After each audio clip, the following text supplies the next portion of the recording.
Boa noite. Agora está valendo porque eles estão filmando, viu? Olha, eu estou aproveitando muito essa semana aqui, está sendo muito bom para mim e para minha esposa. E estou passando experiências curiosas aqui. Hoje, por exemplo, eu estava numa livraria evangélica daqui, Heaven and Earth, eu creio que é o nome. E eu estava com uma camisa da igreja Adventist Church of Richmond, que o Marcos me deu, e com um emblema aqui. E uma senhora parou e falou assim: eu posso fazer uma pergunta para você? Eu falei: pois não. Você é adventista? Eu falei: sim. Ela viu o emblema, né? Porque há uma igreja adventista perto da minha casa e eu sempre fico querendo ver e nunca fui. E eu dei o endereço dela para ela vir uma noite aqui. Então notem que às vezes você pode chamar a atenção de alguém para a igreja com uma coisa simples, com uma camiseta. Hoje foi um dia inusitado, viu? Até socorrer um gato selvagem com o pastor nós socorremos. Isso é uma história que eu conto em outra ocasião. Nós somos um hospital hoje, socorrer um gato. Bom, mas já que eu falei de gato selvagem, vamos aproveitar a dica para nós entrarmos no tema de hoje: a loucura de Nabucodonosor. Os anos em que Nabucodonosor ficou demente, perdeu completamente o seu juízo, e a Bíblia registrou esse episódio. O que isso tem a ver conosco hoje? Que lições nós podemos tirar dessa história de Nabucodonosor? E mais, isto de fato ocorreu? Há alguma coisa na arqueologia que confirme essa loucura de Nabucodonosor? Antes de iniciarmos propriamente esta leitura e esse estudo da Palavra de Deus, eu queria que todos fechassem calmamente os seus olhos e, nesse momento, sentindo a presença dos anjos, sentindo a atmosfera do céu, nós oramos. Senhor, agora a Tua Palavra será estudada. Queremos ouvir a Tua voz. Alguns ainda estão a caminho daqui, Senhor. Outros já chegaram. Que todos possamos ser alimentados espiritualmente por Tua Palavra. Ajuda-nos a compreender mais de Ti e a colocar em prática as lições que aprendemos da Sagrada Escritura. E perdoa, Senhor, todo e qualquer pecado que tenhamos cometido contra o Teu nome, seja ele por uma ação, uma omissão do dever, seja qual for, perdoa-nos, lava-nos no sangue do Cordeiro e aceite o nosso culto e a nossa adoração, em nome de Jesus. Amém, Senhor. Daniel, capítulo 4. Daniel, capítulo 4. Como eu já havia pedido nos outros dias, olhe se há uma visita do seu lado ou alguém sem Bíblia, ofereça sua Bíblia, abra a Bíblia para ele, ajude-o a pesquisar e encontrar. Daniel, capítulo 4. Aqui existe uma coisa curiosa nesse texto que nós vamos ler. O livro de Daniel até aqui foi escrito em hebraico. Porém, essa parte foi escrita em aramaico, não em hebraico. O que dá a entender? Depois que Daniel morreu, um editor ajuntou as várias partes do livro de Daniel que estavam espalhadas. Daniel escreveu num pedaço de papel um episódio contando o sonho de Nabucodonosor, ou quem sabe um detalhe de seu sonho. Algum editor posteriormente ajuntou tudo isto num livro e colocou os títulos e acrescentou detalhes. E esse editor, evidentemente inspirado por Deus, resolveu colocar aqui o pedaço de uma carta escrita em aramaico pelo rei Nabucodonosor. A carta diz assim: o rei Nabucodonosor, a todos os povos, nações e homens de todas as línguas que habitam em toda a terra, paz vos seja multiplicada. Pareceu-me bem fazer conhecidos os sinais e maravilhas que Deus, o Altíssimo, tem feito para comigo. Quão grandes são os seus sinais e quão poderosas as suas maravilhas. O seu reino é reino sempiterno e o seu domínio é de geração em geração. Eu, Nabucodonosor, estava tranquilo em minha casa e feliz em meu palácio. Tive um sonho que me espantou.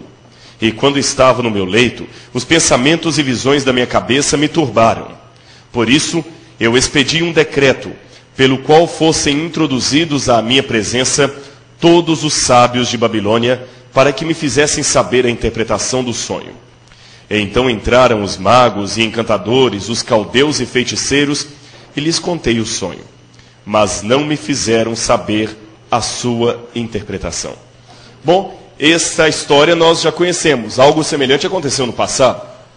Nabucodonosor era um sonhador e ele ficava impressionado com os sonhos que tinha. Da outra vez ele sonhou e esqueceu o sonho. Deus usou Daniel para dar não somente o significado do sonho, mas também revelar o que o rei havia sonhado. E ele lembrou quando Daniel fez a revelação. Aqui a história era um pouco mais fácil. O rei lembrava o sonho, mas de novo os magos não puderam saber dar a interpretação. Até que finalmente apareceu Daniel e Deus usou Daniel para dar o significado do sonho do rei. O que será que o rei sonhou? Bom, o rei Nabucodonosor convidou todos os seus magos, aqueles homens formados na Universidade de Babilônia, dos quais Daniel fazia parte, para interpretarem o sonho dele. Nós já vimos esses homens nos outros episódios que estudamos aqui durante a noite. Este era mais ou menos o retrato de um dos sacerdotes ou de um dos magos, chefe dos magos babilônicos daquela época. Lá ao fundo você tem um zigurat, ou uma torre-templo, como aquela de Marduk, ou Entemenak, que eu já havia falado com vocês. O rei chamou a todos e não souberam interpretar o sonho. Até que por fim aparece de novo Daniel, ou Beltesazar. E Daniel falou: ó rei, diga-me o sonho e eu vou te dizer a interpretação. O sonho que o rei teve foi muito curioso. O rei disse assim: Daniel, eu estava olhando na minha visão da noite, assim diz o verso 10, e no meu leito, e eu estava admirado quando vi uma árvore no meio da terra. A altura da sua árvore era enorme. Crescia a árvore e se tornava forte, de maneira que a sua altura chegava até o céu, e era vista até aos confins da terra. A sua folhagem era muito bonita, e o seu fruto abundante, e havia nela sustento para todos debaixo dela. Os animais do campo achavam nela sombra, e as aves do céu faziam nela morada. E os seres viventes, todos se mantinham nela. No meu sonho, eu estava olhando no meu leito, e vi um vigilante, um santo, que descia do céu. Deixe-me falar algo interessante sobre essa visão da árvore. Na cultura oriental antiga, desde Babilônia e até um pouco antes disso, a árvore sempre era símbolo de uma nação poderosa. Uma nação amada. E é curioso que animais e aves e animais do campo eram símbolos de estrangeiros, de pessoas que vinham para essa nação. Então, se você tinha uma árvore com vários passarinhos nos galhos dela, você saberia que aquilo é um país no qual pessoas de fora vêm a encontrar abrigo, ou quem sabe procurar alguma coisa que não tem no seu país. Nesse aspecto, eu poderia fazer um paralelo: os Estados Unidos poderiam ser comparados a uma árvore. Que aves, aqui a comparação com animais não é ofensiva, eu estou falando da cultura oriental, que animais, aves de outros países vêm aqui buscar abrigo. Muitos de nós não somos daqui, somos de outros países, e viemos aqui buscar abrigo. Era um símbolo. Lembra que eu falei com vocês das expressões idiomáticas de Israel e os símbolos?